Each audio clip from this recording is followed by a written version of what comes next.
Subscribe to our YouTube channel and press the bell icon to get the latest updates.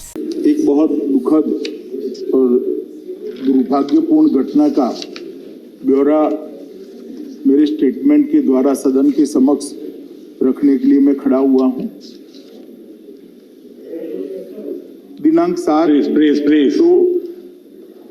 7/2/21 को सुबह लगभग 10 बजे उत्तराखंड के चमोली जिले में अलकनंदा की एक सहायक नदी ऋषिगंगा नदी के ऊपरी जलग्रहण क्षेत्र में एक हिमस्खलन की घटना घटी, जिसके कारण ऋषिगंगा नदी के अभी भी रहेंगे आजाद जी। ऋषिगंगा नदी के जलस्तर में अचानक काफी वृद्धि हो गई।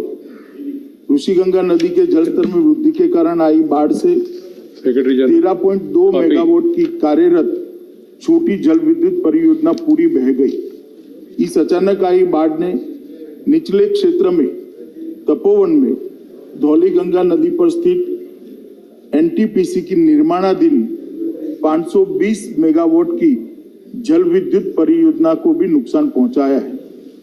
उत्तराखंड सरकार ने यह बताया कि बाढ़ से निचले क्षेत्र में अब कोई खतरा नहीं है और साथ ही साथ जल स्तर में भी कमी आ रही है। केंद्र और राज्य की सभी संबंधित एजेंसियां स्थिति पर कड़ी निगाह रखे हुए हैं। 7 फरवरी 2021 के उपग्रह डेटा के अनुसार ऋषिगंगा नदी के जलग्रहण क्षेत्र में समुद्र तल से लगभग 5600 मीटर ऊपर स्थित ग्लेशियर के मुहाने पर हिमस्खलन हुआ, जो कि लगभग 14 वर्ग किलोमीटर क्षेत्र जितना बड़ा था, जिसके कारण ऋषिगंगा नदी के निचले क्षेत्र में फ्लैश फ्लड की स्थिति बन गई। उत्तराखंड सरकार से प्राप्त सूचनाओं के अनुसार अभी तक 20 लोगों की जानें जा चुकी हैं। ये आंकड़ा महोदय मैं थोड़ी स्पष्टता करना चाहूं तो कल शाम 5 बजे तक का है, वो बदलता रहता है, और 6 लोग घायल हैं। प्राप्त जानकारी के अनुसार 197 व्यक्ति लापता है, जिसमें एनटीपीसी के निर्माणाधीन परियोजना के 139 व्यक्ति, ऋषिगंगा कार्यरत परियोजना के 46 व्यक्ति और 12 ग्रामीण शामिल हैं। राज्य सरकार ने यह सूचना विभिन्न स्रोतों के माध्यम से इकट्ठा की है, जिसमें परिवर्तन संभव है। एनटीपीसी परियोजना के 12 व्यक्तियों को एक टनल के अंदर से सुरक्षित बचा लिया गया है। ऋषिगंगा परियोजना के भी 15 व्यक्तियों को घटना के समय ही सुरक्षित बचा लिया गया है। एनटीपीसी परियोजना की एक दूसरी टनल में लगभग अंदाजन 25 से 35 लोग फंसे होने का अनुमान लगाया जा रहा है। इस टनल में फंसे हुए लोगों को सुरक्षित निकालने हेतु बचाव अभियान युद्ध स्तर पर जारी है।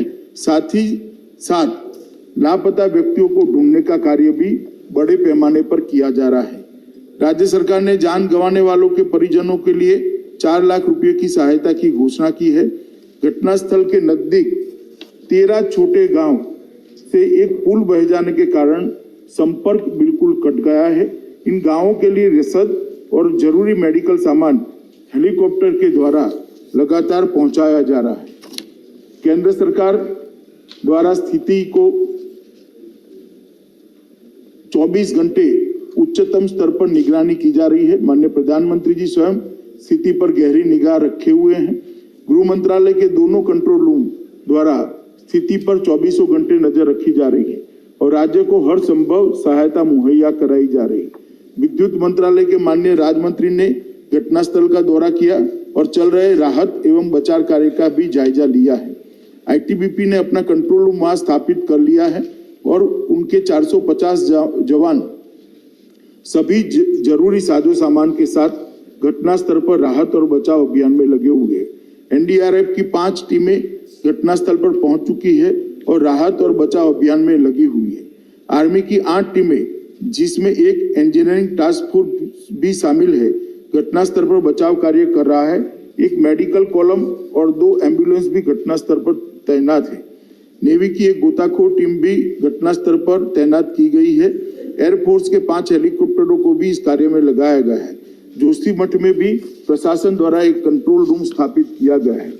घटनास्थल पर विपरीत परिस्थिति में भी घटना के बाद से ही लगातार राहत और बचाव कार्य तुरंत शुरू कर दिया गया था।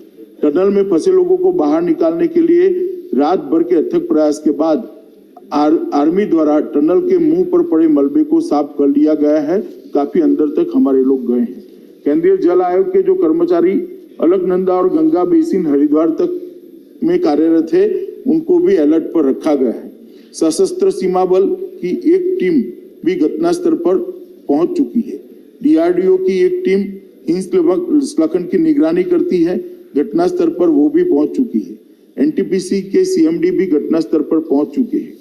नेशनल क्राइसिस मैनेजमेंट कमेटी की मीटिंग 7 फरवरी को ही 4:30 बजे कैबिनेट सचिव की अध्यक्षता में हुई, जिसमें सभी संबंधित एजेंसियों को समन्वय के साथ काम करने और राज्य प्रशासन को सभी जरूरी सहायता उपलब्ध कराने के निर्देश दे दिए गए। राज्य केंद्रीय एजेंसियों के साथ साथ जिला प्रशासन, पुलिस और राज्य आपदा प्रबंधन विभाग भी राहत और बचाव कार्य में जुटे हैं। एसडीआरएफ की 2 टीमें भी राहत में और बचाव में कार्यरत है। राज्य स्वास्थ्य विभाग की 7 टीमें, 8 एम्बुलेंस मुख्य स्वास्थ्य अधिकारी के साथ मौके पर मौजूद है। इसके अतिरिक्त राज्य सरकार ने 5 हेलीकॉप्टरों को भी बचाव कार्यों के लिए तैनात किया हुआ है।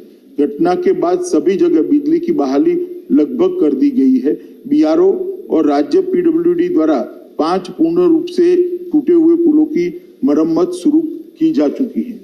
मैं यहाँ ये भी बताना चाहूंगा कि वित्त वर्ष 2021 में राज्य आपदा जोखिम प्रबंधन कोष एसडीआरएमएफ से लगभग 1041 करोड़ रुपए उत्तराखंड के लिए आवंटित किए गए हैं, जिसमें केंद्रीय की प्रथम किस्त ऑलरेडी 468 करोड़ रुपए की राशि राज्य को जारी की जा चुकी है।